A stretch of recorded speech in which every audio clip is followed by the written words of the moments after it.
started.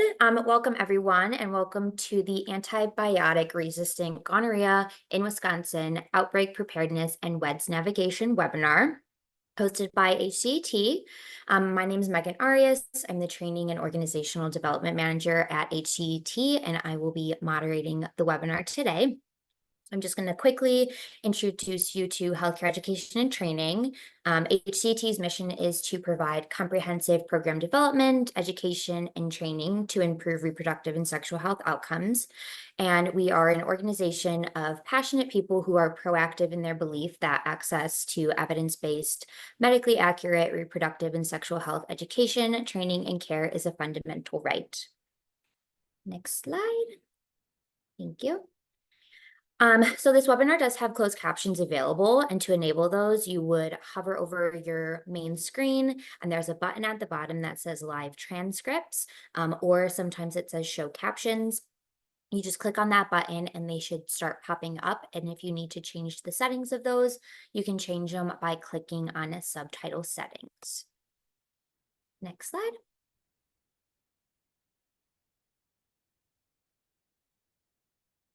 Thank you. So throughout the presentation, we encourage you to submit your questions via the Q&A box. And to pop that open, you're going to once again hover over that main screen. And at the bottom, there is a button that says Q&A. And then once you click that open, a pop-up will appear on your screen. And you can submit a question anytime throughout the presentation. You're able to submit a question anonymously if you wish through that pop-up box. And we will hold all questions until the end during that designated Q&A time. Next slide. Thank you. Please be sure to follow us on all of our social media accounts just to keep up to date with newest information and any events that we have coming up in the future. Next slide. Thank you. So just a quick bit of housekeeping information. A link to complete an event evaluation will be sent to you later on this afternoon, as well as it will be posted in the chat at the end of this webinar. You can find a list of our archived presentations and upcoming events on our website. And if you have any technical difficulties during the presentation, please either reach out to myself through chat or email updates@hct.org, and we can get that sorted out for you. Next slide. Thank you. So now I'd like to introduce you to our presenters for today. We have Kyla Quigley and Megan Brookins. Kyla Quigley is an epidemiologist with the Wisconsin Department of Health Services. She serves as the epidemiology coordinator of the Strengthening the U.S. Response to Resistant Gonorrhea, or the SURGE grant, which supports work related to antibiotic-resistant gonorrhea in Wisconsin. She's a former Council of State and Territorial epidemiologists, applied epidemiology fellow, who has received her master's in public health from the Zilber College of Public Health at the University of Wisconsin-Milwaukee. And then we have Megan Brookins, who is a disease intervention specialist, or DIS, with the Wisconsin Department of Health Services. She serves as the SURGE DIS lead trainer for the SURGE grant, which supports work related to antibiotic-resistant gonorrhea in Wisconsin. She has experience as a DIS working with COVID-19, chlamydia, syphilis, HIV, and Mpox. She received her bachelor's degree in public health from the University of Wisconsin-Parkside. So without further ado, I will pass it over to our presenters for the day. All right, thanks so much, Megan. So like Megan said, I am Kyla Quigley. I am the program manager of the SURGE grant. As just a note for everyone who is here, the SURGE grant's name is changing to Cargos. So as of August 1st, my title will change to Program Manager of Cargos. I'm also an epidemiologist within the STI unit. So thank you all for joining. We have a whole lot of information that we're going to be throwing at you today, but I hope that we'll make it as digestible and fun as we possibly can. So to kick us off, I'm going to start with a presentation that's focused on Wisconsin's new outbreak response protocol for cephalosporin-resistant gonorrhea.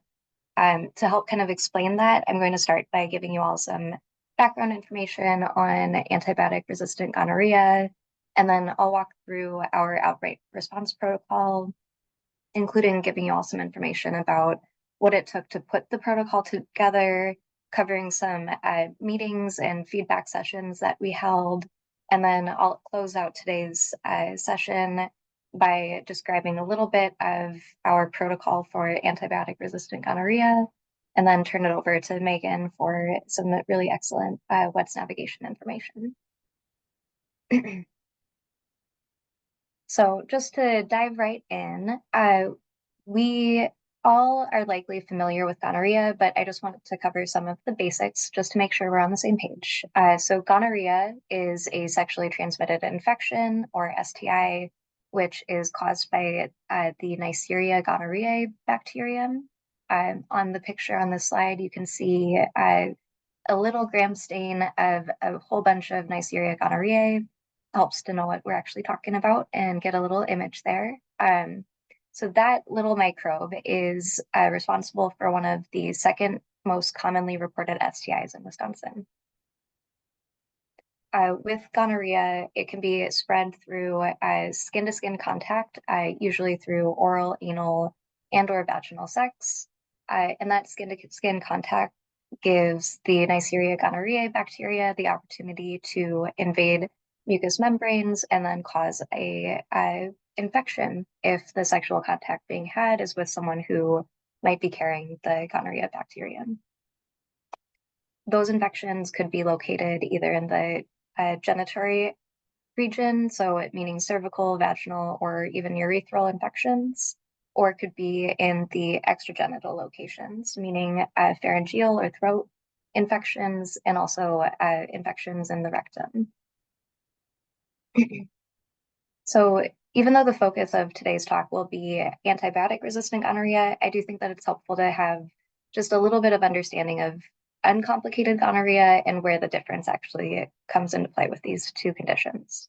So with uncomplicated gonorrhea, it's going to be pretty much what we expect one to see with STIs. That's going to be a routine infection that is easily treated, but there could be a risk for reinfection depending on if that person was adequately treated or if their partners got treated.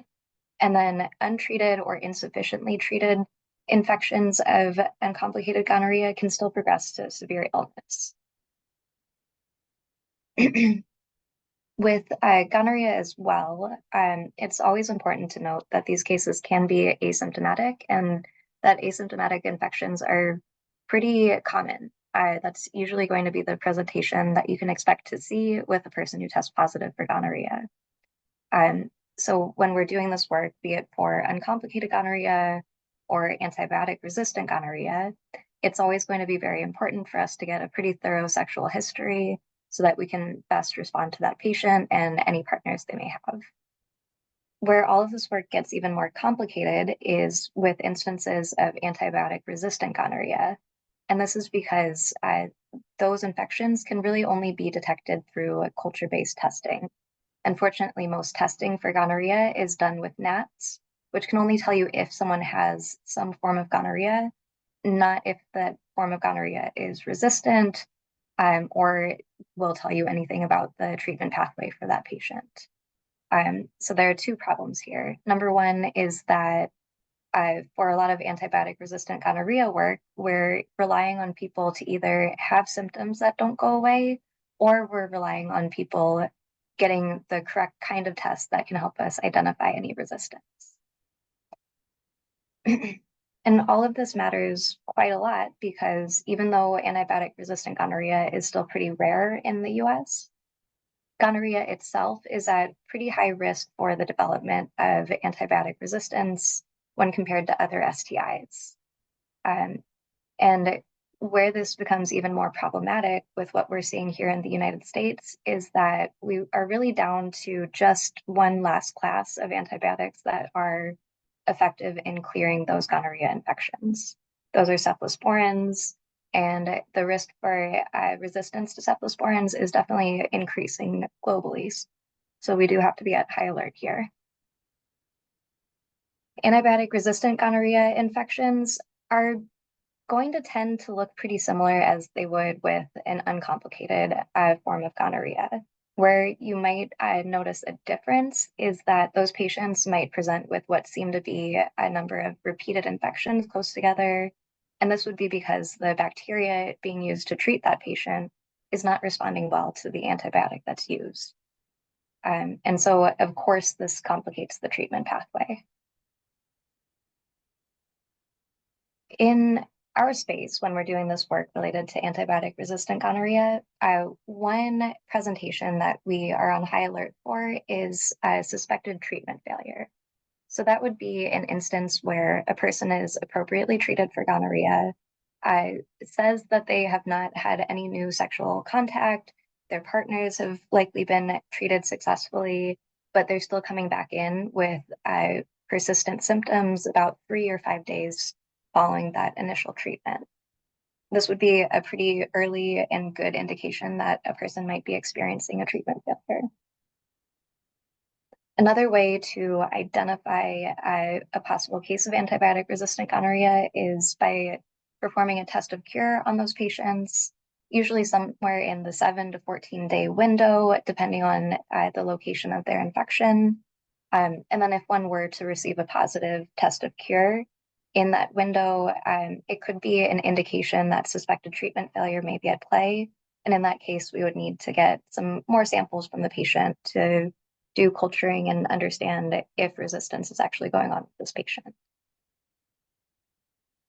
So right here, I don't need you all to totally internalize this entire timeline. What I would like to portray here is both that there is a really long history of antibiotic resistance developing for gonorrhea treatments, and also just to kind of give us some understanding of where we are right now.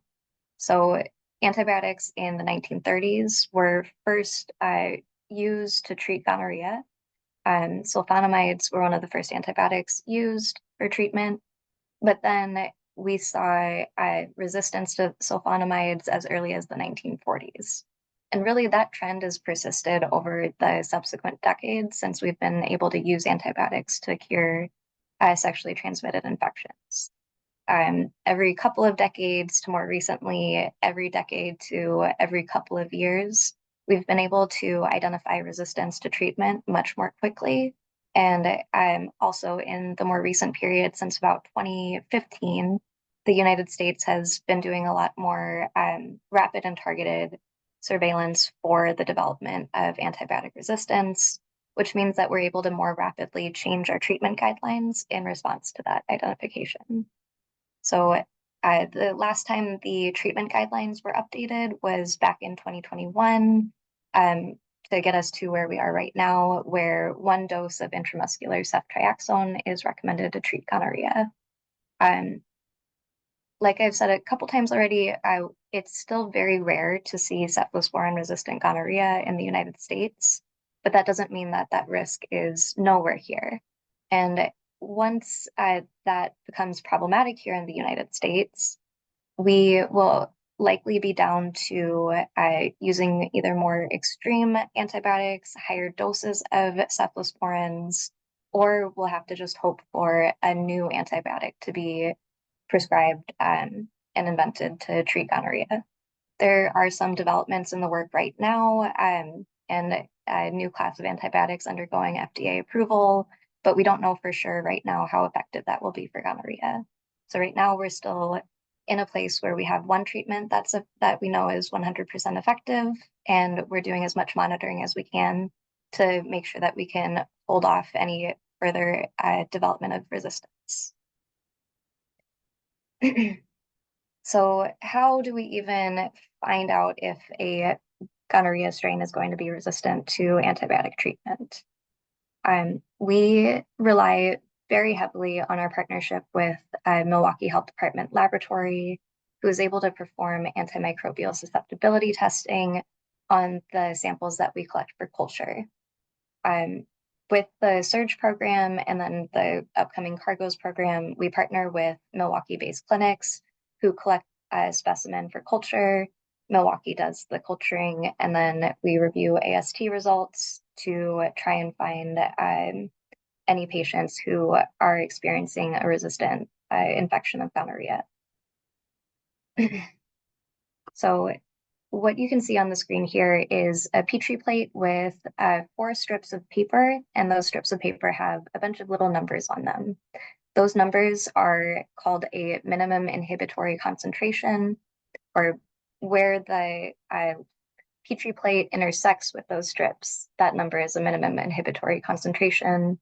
And really all that tells you is the minimum amount of an antibiotic that is necessary to kill that bacteria.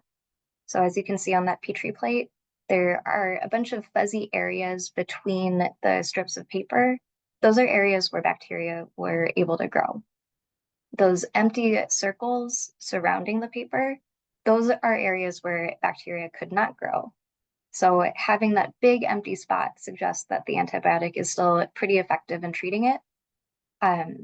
Whereas if you have a smaller empty spot around that line, and then it intersects with a number that might be below a certain threshold, that would suggest that the antibiotic is not going to be very useful in treating the bacteria. Right here, I have a table that shares some of the interpretations that we have for different mix or MICs that are detected through antimicrobial susceptibility testing. Again, you don't need to memorize all of these numbers. I just wanted to have it here so you all could know and understand what we're looking for when we do this testing. Any sample that has mix in that yellow or red area would trigger a response from us at DHS to get in touch with the locals and the clinics who might have one of those cases. And then we work with the locals to try and get that person in for testing, and then share the samples with Milwaukee Health Department. So before I move on, I just want to make it clear, a large part of our work is collecting samples and then facilitating testing on those samples. And then if we ever were to get a case that's a confirmed case of antibiotic-resistant gonorrhea, that would then trigger us to potentially start an outbreak response, which gets us into the next session. So one of the core focuses of our work related to antibiotic-resistant gonorrhea at DHS in the past year has really focused on building up our preparedness and capacity to respond to an eventual outbreak of antibiotic-resistant gonorrhea in Wisconsin.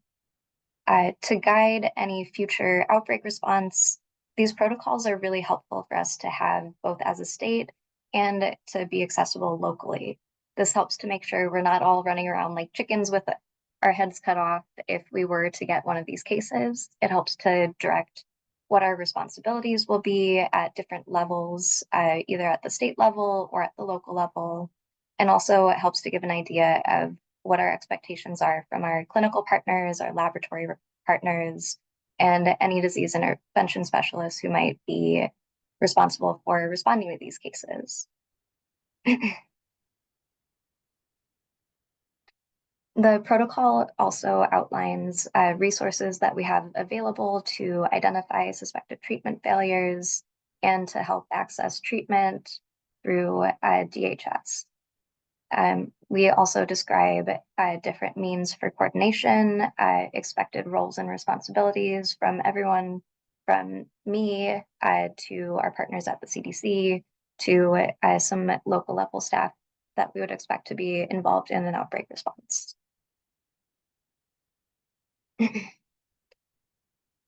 So to develop the outbreak response protocol, I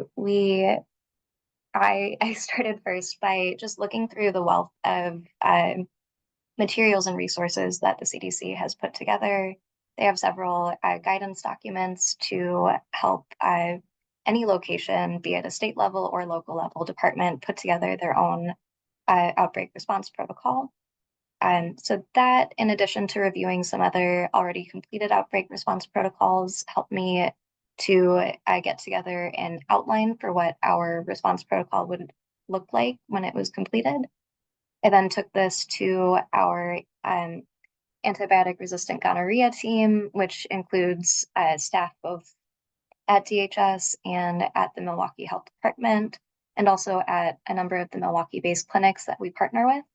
And all of them were asked to supply different levels of feedback or draft certain sections of the document based off of their own subject matter expertise.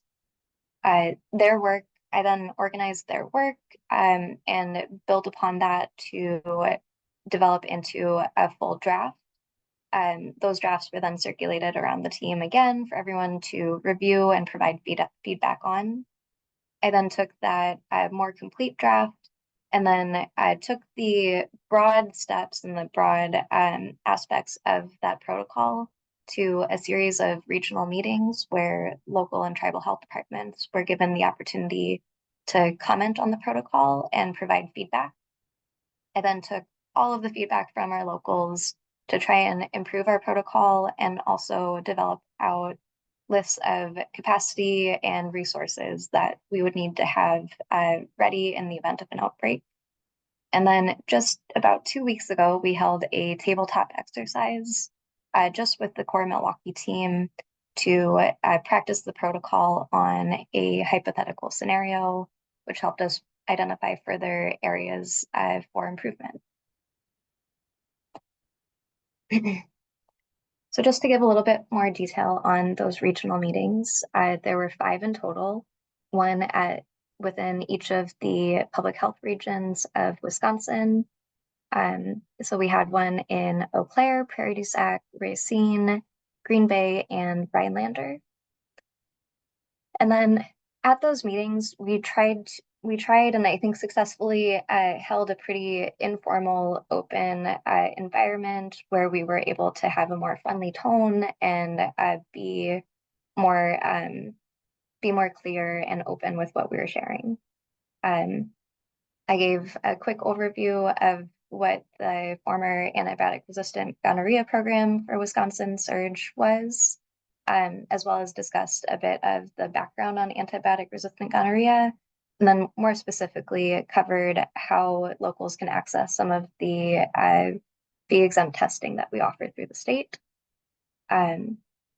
The next section of the day involved discussing local capacities and trying to develop a better understanding of the context facing people doing work related to STIs at different local health departments. And all of this was helped along by facilitated discussions and a focus on challenges and resources needed. All of this closed out with a focused discussion on the outbreak response protocol itself, where we talked through the broad steps, did a small group discussion of the ORP, and tried to get some understanding of how the protocol would actually function given an outbreak in one of the other health departments throughout the state of Wisconsin. And then we also got report back from the locals so that we could document any needs or concerns that they had. So all of that work really did help us to improve and finalize our protocol. Among them were some updates to our case definition and outbreak definitions based off of the feedback from the locals. So now I'm just going to give an overview of the general case definitions for antibiotic-resistant gonorrhea as they're employed in the outbreak response protocol. So again, with this, please don't feel like you have to read everything on the screen. You'll have a copy of the slide to review on your own after the meeting is over as well. So you can take your time to digest it then. What I really want to make clear here is that suspected cases are those who might have some clinical suspicion based off of symptoms or a positive test of cure that suggests that there might be some resistance at play here, or to have laboratory criteria based on antimicrobial susceptibility testing that suggests reduced susceptibility to antibiotics. So either of those categories would classify one as a suspect case. If you have both reason for clinical suspicion and laboratory criteria, that that suggest antibiotic-resistant gonorrhea, that patient would fall in a probable case. And then where this gets fun and a little bit tricky is that we require all of those prior categories or criteria and also a confirmation by the CDC to call a case a confirmed case of antibiotic-resistant gonorrhea. And then once we have one confirmed case, that, per the CDC, is sufficient to initiate an outbreak response. So a confirmed case, just to review, a confirmed case would be someone who has clinical signs of antibiotic-resistant gonorrhea based off of having persistent symptoms after treatment or a positive test of cure, also has laboratory results from antimicrobial susceptibility testing that show reduced susceptibility, and also those results must be confirmed by the CDC. In all of these instances, be it a probable, suspect, or confirmed case, we at DHS are here to help. We ask to be notified of these cases, be it suspect, be it probable, be it confirmed. We ask that you get in touch with us so that we can understand what's going on with that patient a little bit more, hook that patient up with additional testing that can help us do the type of laboratory work that we need to do to understand what's going on with the patient. And then also so that we can notify the CDC and get CDC consultation for treatment if it becomes necessary for the patient.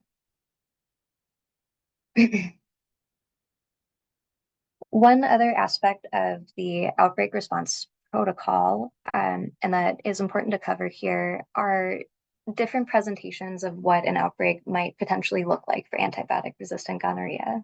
So we've tried to describe a limited outbreak, a regional outbreak, and a statewide outbreak. Starting off, we have a limited outbreak, which is probably the most likely scenario that we would expect to see if there were to be a case of antibiotic-resistant gonorrhea. So that limited outbreak would just be one probable or suspect case identified in the jurisdiction, which we would then share samples with the CDC, who can then confirm the status of that case and help us to officially initiate an outbreak response. Given that one case, it will be incredibly important to both get in touch with that person, get them back in for testing, and also try and identify any partners that they may have so that we can get them access to presumptive treatment and try to make sure that the outbreak doesn't expand any further than just the one social network that we'll be looking into. So then this could become more complicated if antibiotic-resistant gonorrhea were to become more common in the United States. If that were to be the case, and if we were to have a more extreme outbreak, that would probably look like a regional outbreak where there's more than one probable or suspect case found within a region. The response will be pretty much the same. We try and find that person, try and get them access to testing and treatment, and then do everything we can to find all of the partners that they may have had to make sure they get tested and treated. In this instance, it would become a little bit more complicated because there might be more than one jurisdiction or local health department to coordinate with. And so DHS would be there to help coordinate across jurisdictions and across different settings. We will also help to alert all local providers, advocacy groups, anyone else who can help us get the word out to look for probable or suspected cases in their settings. And then we would also initiate more data analysis to try to both further characterize the outbreak and help to find any additional cases that we may have missed normal clinical care. And then this is probably the most unlikely scenario that we would expect for an outbreak. But we do still want to be prepared for a scenario where there might be more than one probable or suspect case that spans more than one public health region of the state. This would likely be a lot of disconnected cases. We would need to do a lot more data analysis to try and understand any possible links between the cases, and then also help to ensure that we're doing adequate investigation into the different social and sexual networks that are implicated. Um, a lot of this work will rely a lot of cross-jurisdictional coordination and will be made so much more easy by having a robust disease intervention specialist response, meaning that we have sufficient staff to contact and interview all of the cases that may be identified and all of their patients or all of their partners. Given a statewide outbreak, we would also need to do further work to touch base with our bordering states and to try and ensure that they're aware of the presence of the outbreak and try and offer any support that we could based off of our own subject matter expertise with antibiotic-resistant gonorrhea. Okay, so now for the fun part, I am going to walk through the broad steps of the outbreak response protocol, and then we'll close it out by going through some of the roles and responsibilities for folks who might be working on the response.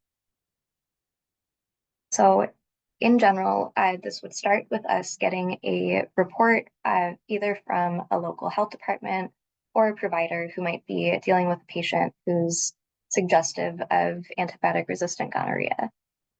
This would then lead us at DHS to help arrange for specimen collection. We would likely rely on the local health department or clinic to coordinate with the patient themselves, get them into a nearby clinic, and then we can share a specimen collection kit from Milwaukee Health Department Laboratory, which are really just swabs with a special transport medium. So any nurse who's used to doing specimen collection for STIs would be able to do this specimen collection.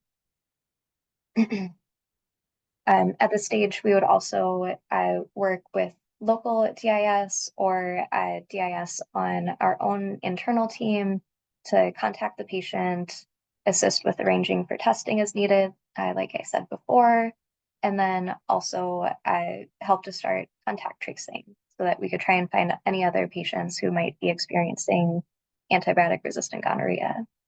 That partner elicitation piece is really going to be key here because one of the key focuses that we have during an outbreak is to try and prevent the spread of the strain of resistant gonorrhea. So we really do need to try and find anyone who may have come in contact with it, treat them presumptively, and then also monitor them to make sure that the infection was cleared.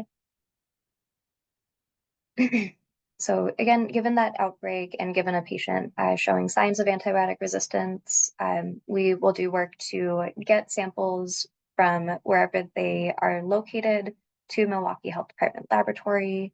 They will perform that antimicrobial susceptibility testing on those samples and then report it back to us at DHS and the local health department and the patient's provider just to let them know what's going on with the patient.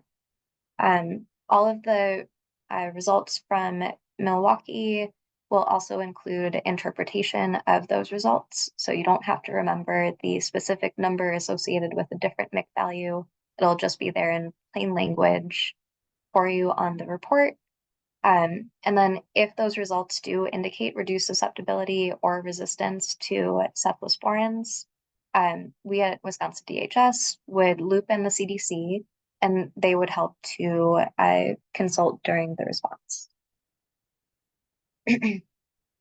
At this stage, Milwaukee will share the same samples that were shared with them initially to do confirmatory analyses. This is the step that's necessary to call a case confirmed for antibiotic-resistant gonorrhea. And then if the CDC does confirm the finding of reduced susceptibility or resistance, we would then initiate an official outbreak response. The CDC will likely advise on treatment pathways for that patient. My role here would be to help bridge the communication between the CDC and the patient's provider and help to communicate any suggestions from the CDC to the locals and providers. Any DIS or interviewers who are helping with the case, either at the local or state level, should continue to work with us to help make sure that the patient can return to clinic for treatment, test of cure, and continue partner elicitation as needed. As a note here, just to repeat it again, all partners should be treated with the same regimen that's provided to that index patient. Presumptive treatment is okay in these scenarios. This is a pretty extreme presentation, so we would like to prioritize ensuring that the strain is not passed along over the typical antimicrobial stewardship that we would like to do with most cases. During this time, as part of the outbreak response as well, we at Wisconsin DHS, our epidemiologists in the STI unit, will be responsible for further case identification using WEDSS and any other surveillance sources that we might have access to. We at DHS will also take responsibility for alerting local and tribal health departments about the outbreak, and then also sharing educational resources with local level providers. And then local health departments will be asked to partake in enhanced monitoring of cases during that time. So probably doing a little bit more work on gonorrhea follow-up than is normally expected. And then as part of enhanced monitoring, we also would suggest more wide-scale antimicrobial susceptibility testing within that jurisdiction. So we would help to provide any guidance for accessing testing through us at DHS and Milwaukee Health Department Laboratory. And then it will also be important to make sure that any person who has had a sexual contact with the index cases be tested, and that should be any partners from the preceding 3 months. It will also be important through the outbreak to make sure that people identified through the outbreak response are brought back in for a test of cure 7 to 14 days following treatment. And we suggest that the outbreak response continues until all people identified test negative upon test of cure. And then we also suggest that the monitoring and investigations continue for about 2 months following the last test of cure for the last patient who was identified during that phase. And then less important for people at the local level for right now, but if we ever were to have an outbreak and then do an outbreak response, we at Wisconsin DHS will evaluate our performance during that response. We'll also take feedback from anyone else who was working on the response at the local level.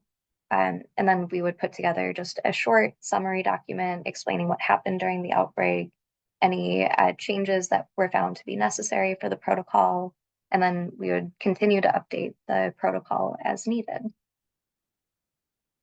Okay. So during the outbreak response, as we're working through all of those steps, it will be my responsibility as the epidemiology coordinator to both initiate and lead the response.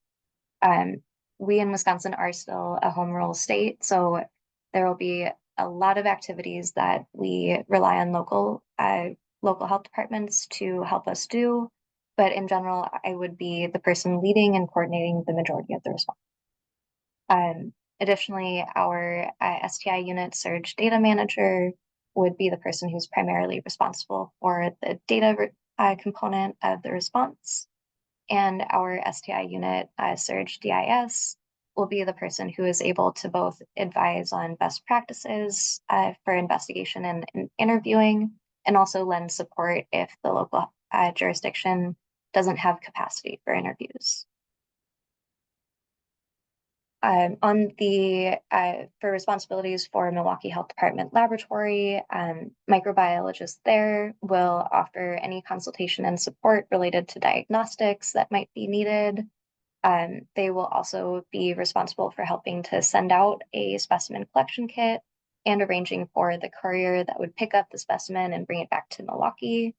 And they will also be responsible for reporting back any findings to us at DHS, the local health department, and the CDC. For local health departments, what we ask locals to do is to participate as fully as they possibly can in the response, to assist us with any local level coordination that might be needed. Chief among that would be helping us to understand any other local level resources like nonprofits, free or fee exempt clinics, anything else that you might have more of a ground's eye to that could help us improve our response for patients. The local health department, if they have the capacity for it, will also lead any interviews and partner elicitation, and help us to arrange for specimen collection and shipment when appropriate. And that would typically be if you have a good relationship with the patient, or if the local provider is having a lot of difficulty getting in touch with the patient or having the patient connect with them. And then local providers, their primary responsibility is to participate in the response, continue management over the patient, or providing treatment, getting them back in for testing, that whole thing, and also to adhere to any guidance from the CDC on treatment. The CDC and their clinical advisors would really be the experts here and give the most accurate information for how to treat that patient. So it would be really good to adhere to whatever the CDC tells them to do. And then also to provide us at DHS and the CDC with any clinical updates on the patient as needed. Okay, so that is the broadest, quickest overview of Wisconsin's outbreak response protocols I could provide. I'll take questions at the end after Megan has shared her part. And also my email is right up on the screen here if you want to email me with any other specific questions. So thanks so much. Okay, all right. So thank you, Kyla. Again, my name is Megan Brookins. I am the Surge GIS lead. My section of the webinar will be covering gonorrhea-related interview and WEDS best practices. It'll click for me. Some points I'll be hitting during my section will be interview and partner elicitation best practices, gonorrhea updates and WEDS, gonorrhea-related WEDS documentation best practices, and gonorrhea-related WEDS case closure best practices.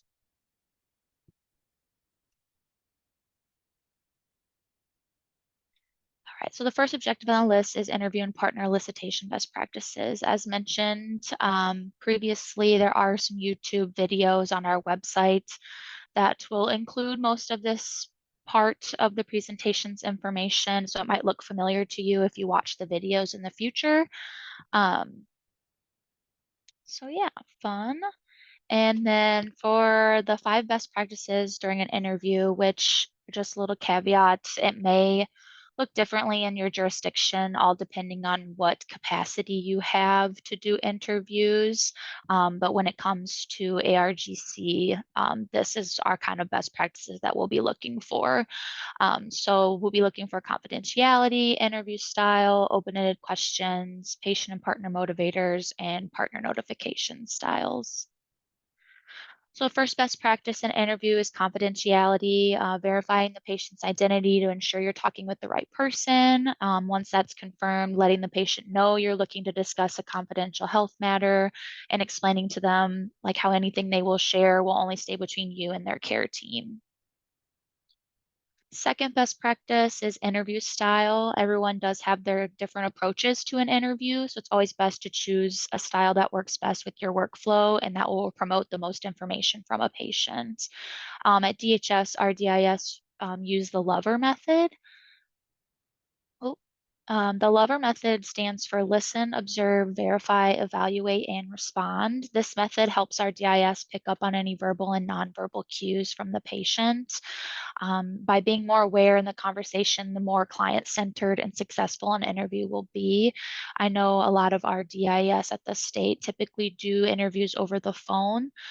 So those nonverbal or those verbal cues are going to be really important to listen in on. But for those that can do in-person interviews, those nonverbal cues will be something to focus on in an interview.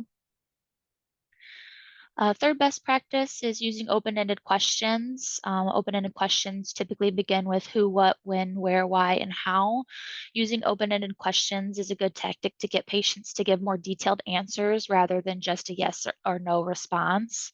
Another tip is when asking questions or explaining certain processes, it's best to keep medical jargon and language to a minimum, especially when talking about ARGC. There are a lot of big terms that are associated with that. So always meeting a patient where they're at to ensure they're understanding the conversation and benefiting from it.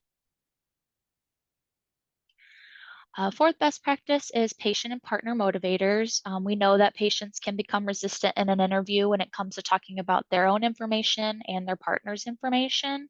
So patient and patient partner motivators are comments that will guide a patient into answering your questions, providing partner information, and sharing the information you need to have a successful interview.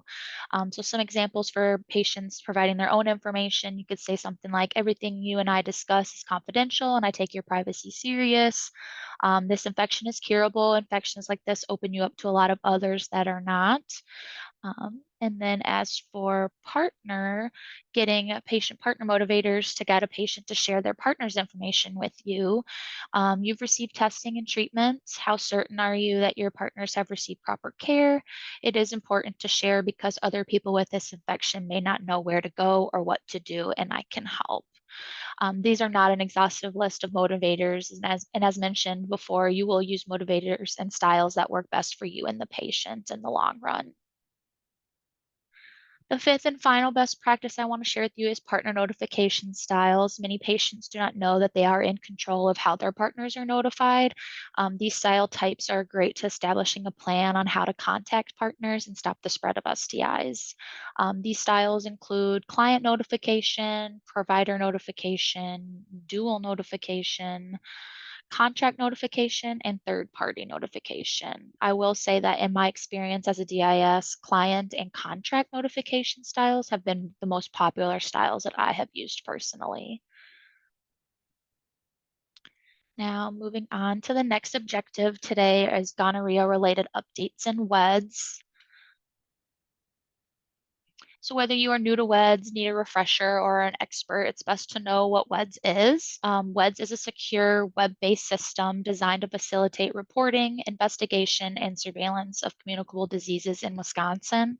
It's designed for public health staff, infection control practitioners, clinical laboratories, clinics, and other disease reporters. I will note that not everyone has the same accesses in WEDS, but for this webinar's purpose, you should all have access to the gonorrhea forms we will talk about today in WEDS. So I will be covering two different WEDS updates related to gonorrhea. So the first update I'll talk about is regarding the confirmation criteria section in WEDS. And then the second update will cover the STI complications section. So let's talk about the confirmation criteria first. So on the STI lab clinical tab on any of the gonorrhea forms in WEDS, there is a section called confirmation criteria. The confirmation criteria used to have all of the STIs listed. So chlamydia, PID, and gonorrhea, they would all be in there.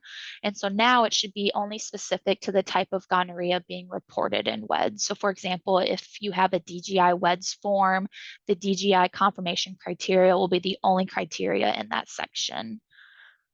There is an exception with ARGC. ARGC will have all of the gonorrhea-related condition confirmation criterias in there since there is more comparison on what needs to take place.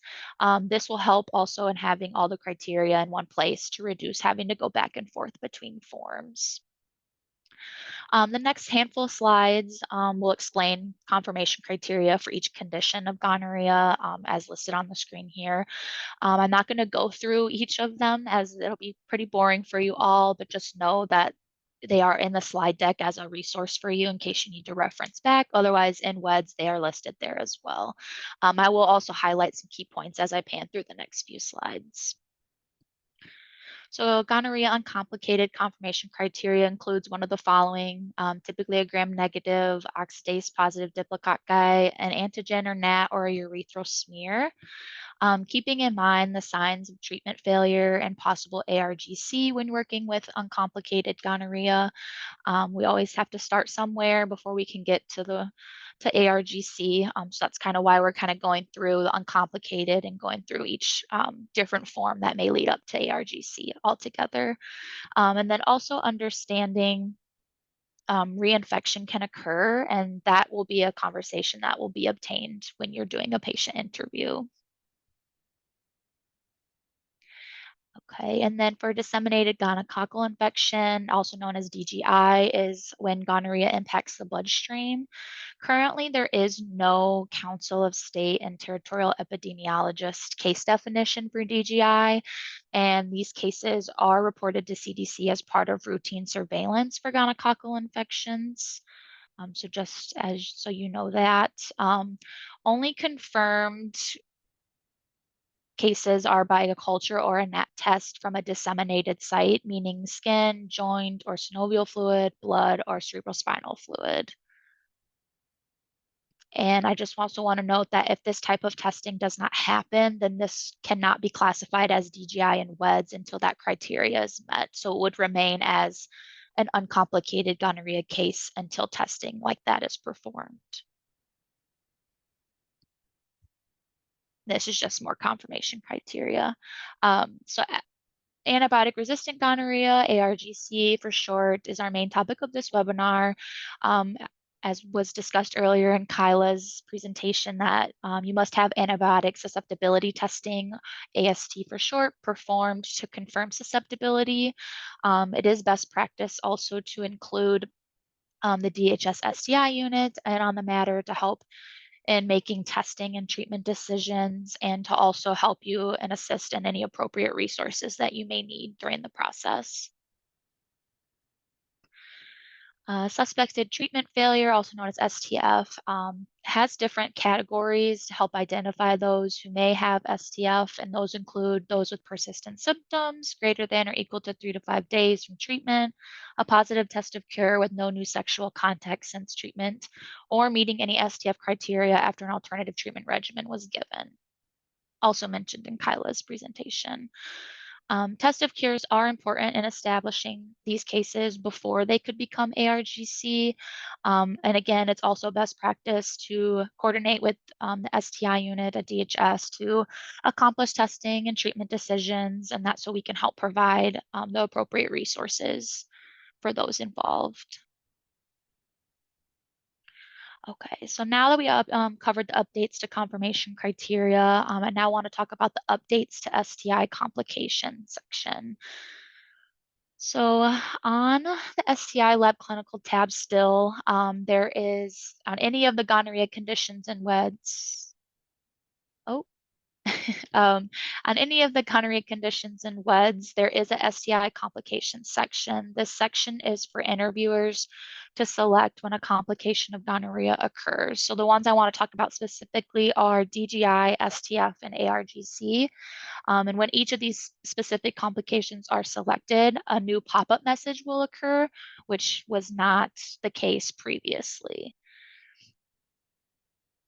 So for example, you select DGI, and then a pop-up message will appear letting you know that there is specific testing that needs to take place, and if that has already happened, then this WEDS report, disease being reported, needs to be updated from an uncomplicated gonorrhea to a DGI case, and then also to contact our STI unit gonorrhea or email so that we can help with anything that you may need during that time.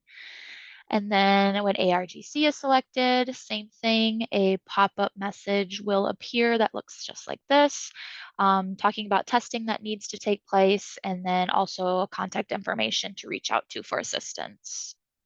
And then lastly, for STF, same scenario, pop-up message will show up stating classification of STF, reaching out for assistance, and then additional step for STF, you'll have to create a new WEDS form with the disease being reported as STF and then saving a copy of the gonorrhea infection in the filing cabinet of the new form.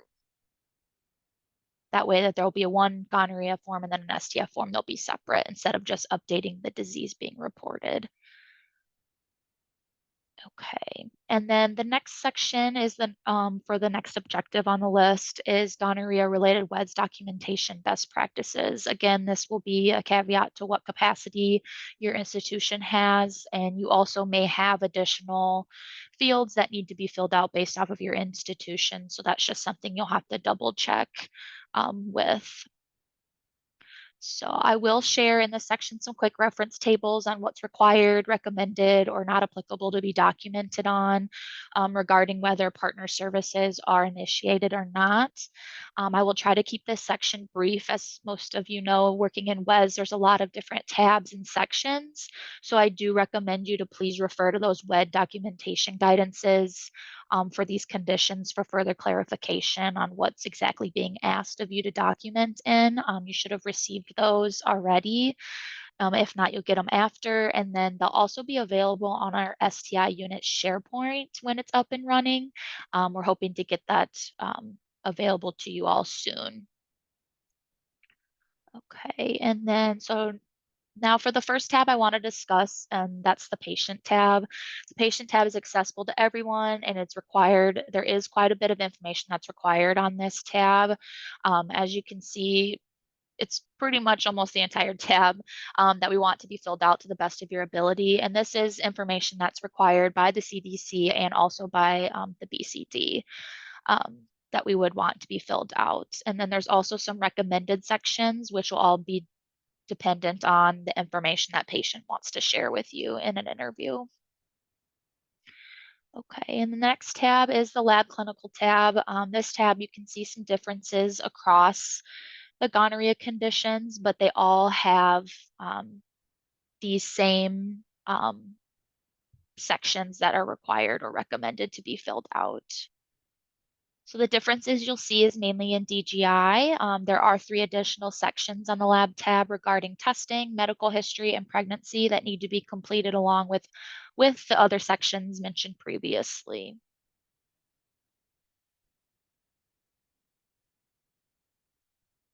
And then there are sections on the lab clinical tab that are not required or recommended to be filled out, and that's typically due to other auto-population fields in WEDS and or some accesses that the state doesn't work with at this time.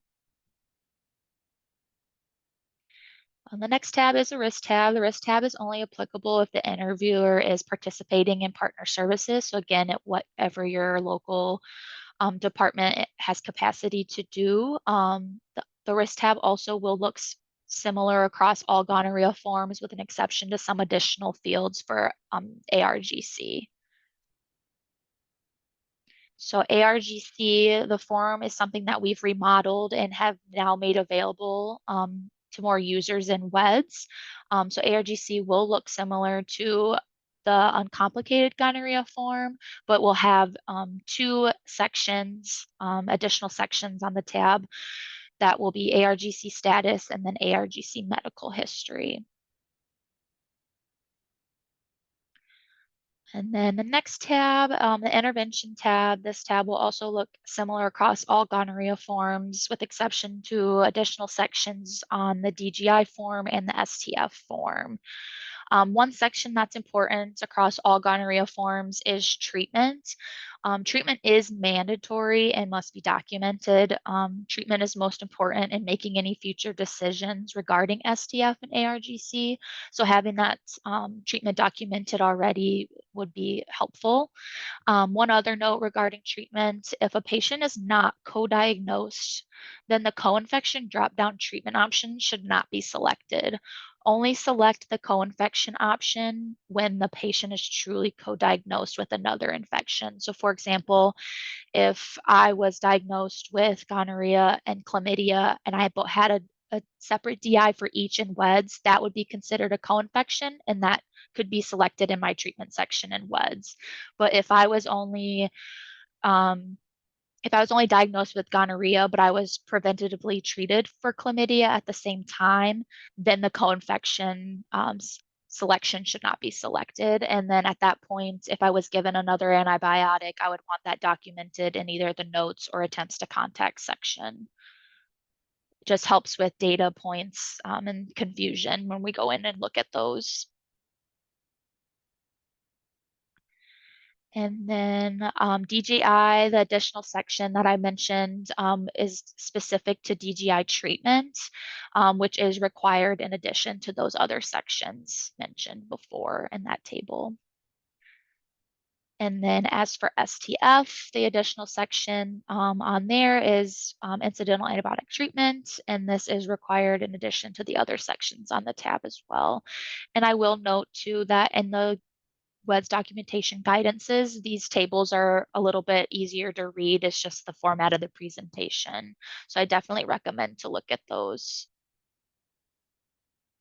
There are 3 sections on the intervention tab that are not required by the BCD to document in, and it's up to your institution if these sections should be documented. I know specifically the disability information section is new, that has been recently added in the last couple weeks or so, maybe months at this point.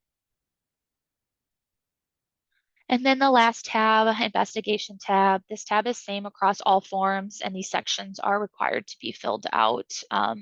There's quite a few of them, but they all are also, a lot of them are already auto-populated and auto-filled from lab reports.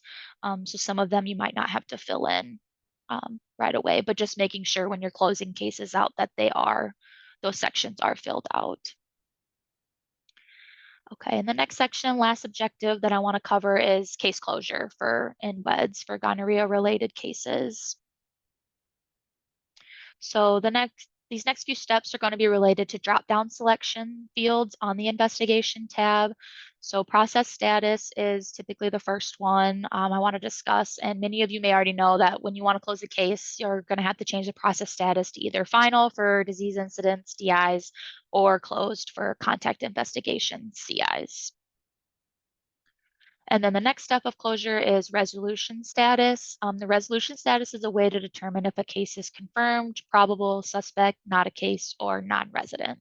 These options are typically based on testing outcomes for both a DI and CI. And then if confirmed, typically test results are going to need to show positive confirmation for both a DI and a CI. And these tables are also on the closure guidance document that was shared with you as well, because I'm not going to read all of these to you because that would take forever. But just so that you know that that's a reference for you on there as well as I kind of zoom through these. And then if probable, test results are usually either indeterminate or they do not show a full confirmation from testing. And then specifically for DGI, probable should not be selected and that the disease being reported should be changed to gonorrhea if there is no true confirmation for DGI. And then if suspect should only be chosen if record is still pending review or follow-up, or if no confirmation criteria is yet met in the sense of ARGC and STF testing, AST testing. And then as same goes for DGI, if it's suspect, it should not be selected. The disease being reported should be changed to uncomplicated gonorrhea at that point. And then for CIs, it'll be a tad different based on the interview that's given. And then if not a case, there needs to be negative test results. Again, DGI should not be selected for this, and it should be reported as regular uncomplicated gonorrhea. There is a little bit more clear information on those documents as well. STF is specific to DIs only. No CI should ever be created for STF. STF also only has 2 options to choose from because if we're suspected treatment failure and if there's confirmation, that case would then be changed to ARGC at that point. So that's why it's only either suspect or not a case. And then the last closure guidance best practice is final disposition. There are STI specific dispositions and most correlate with treatment. It's also important to note that ones that should only be used for CIs. There are plenty of options to choose from that are not listed here that are in WEDS in the drop down options, but these are the recommended choices since they are STI specific. I will note that if an option that is not on this list needs to be chosen. I recommend it to be discussed with a lead or a supervisor to determine that. I'm also available as a resource for decisions like these if there are any like special circumstances to choose one that's not on this list. And there's quite a few of them. And like the closure guidance that was shared with you, that document, it's in a much better formatted table where you can look at multiple at one time. In the sense of the presentation, it's kind of hard to compare them. And then now I can't give you all of this best practice guidance without giving you some examples to go off of and how they work and how to use them. These examples are not a complete list, but something to help you gauge what resolution status and final dispositions to use. There are more examples on the WEDS closure guidance document shared with you as well. So again, I would definitely take a look at that. But for the purpose of this webinar, I want to share the ARGC examples specifically. So in this instance, this disease incident, they had confirmed results, AST testing, all of that, showing susceptibility, regardless of if I was able to interview that patient or not, but they were adequately treated. They could be closed out as final, confirmed, previously treated for this infection. If I were to talk with the patient and I was able to get them in for treatment, help them schedule it, then I would be closing it out as infected, brought to treatment. And then as for a CI, my DI named a partner, gave me locating information. I called them, but they never got back to me or responded to me. So they would be closed as suspect, unable to locate. Now, I know I threw a ton of information at you. I appreciate your time and patience with this. I do want to note that these are changes we are expecting to see, not right away, because there's always a learning curve to try to like figure things out and what's working best with each institution.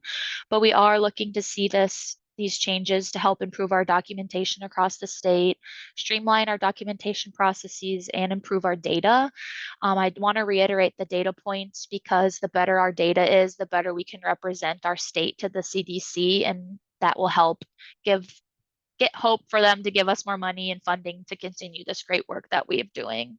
I will note again, please continue or please refer to the WEDS documentation guidances and WEDS closure guidance for more information. These guides were created based on a lot of local tribal health department feedback and was created in a way that's quick and easy for you to refer to. So you'll see lots of tables and screenshots. And that was just mainly to help keep the guidance document short and something that like you could easily go to look at. And then there are some more things coming soon, which you'll be updated as soon as we get those things accomplished. But I just want to thank you all for listening. And if you have any questions, please feel free to reach out to me privately, or if you have questions now, that works for me. Thank you. Thanks, Megan and Kyla. We'll move into Q&A now. We have a few minutes. Megan, you can leave that QR code on the screen. That is the eval for the webinar today, which I can touch on after Q&A. But the first question we have is if you can repeat the new name and acronym that search is moving into? Yes, absolutely. It is now going to be known as CARGOS, CARGOS. And that stands for what does it stand for? Sorry. Combating antibiotic-resistant gonorrhea and other STIs. So that change will be effective August 1st, and is a new 5-year cycle. Thank you. Next question we have is, are there any known correlations between antibiotic-resistant gonorrhea and DGI? I would say yes, correlations. Yes, correlations. I wouldn't say it's super confirmed. At least in the United States, we just don't have enough antibiotic resistant cases to say for sure how intricately these conditions are linked. Right now, we really can't say anything more sophisticated than yes, there is a chance that resistance could have led to someone acquiring DGI, unfortunately. Um, so with a lot of our DGI cases, we do try to do antimicrobial susceptibility testing on those samples. And I will say it's not as if every single DGI case that we get shows signs of resistance. Thank you. Next question is, all of the information updated on the DHS website?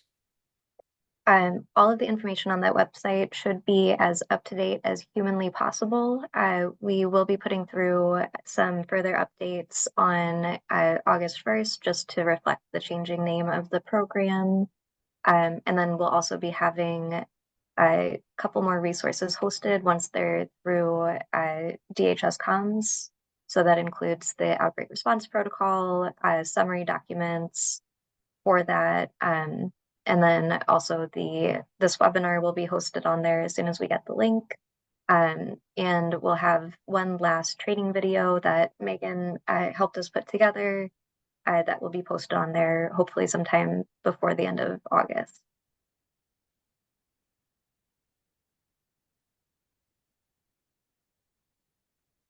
Thank you. And then the next question we have is probable, suspected, and confirmed ARGCs classified as Category 1.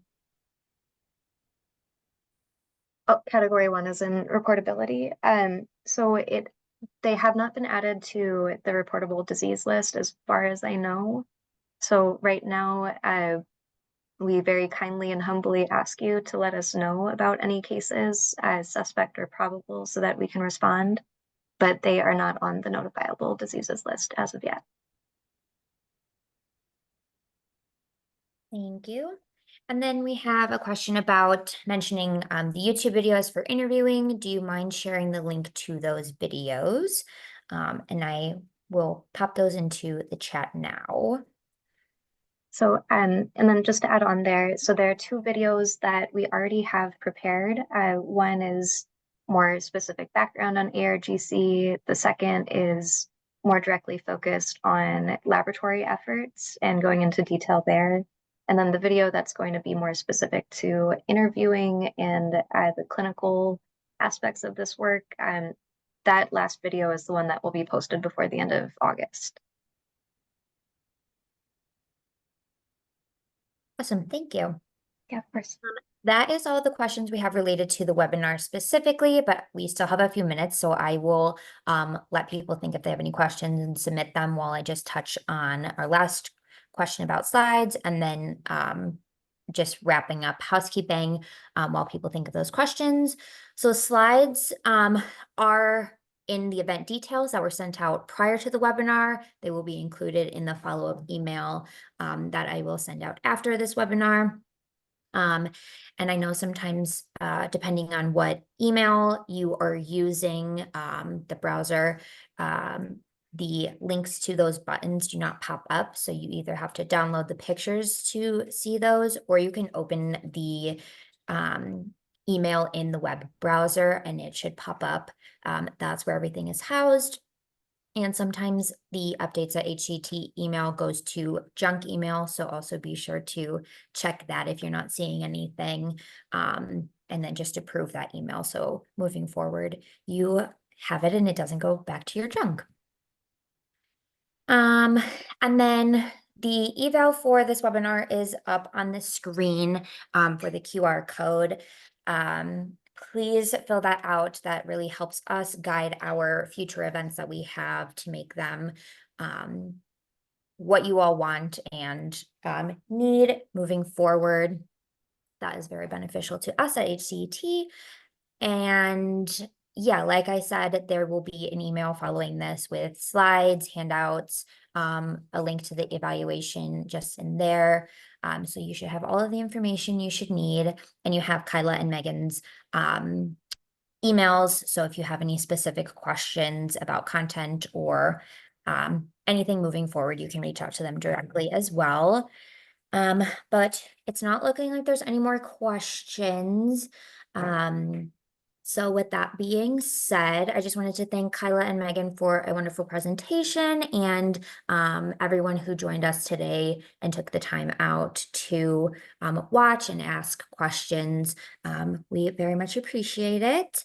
And this, I think Kyla said this will be uploaded to the site, so it will be able to be viewed again moving forward. So yeah, thank you so much and have a wonderful rest of your day. Thanks, everyone.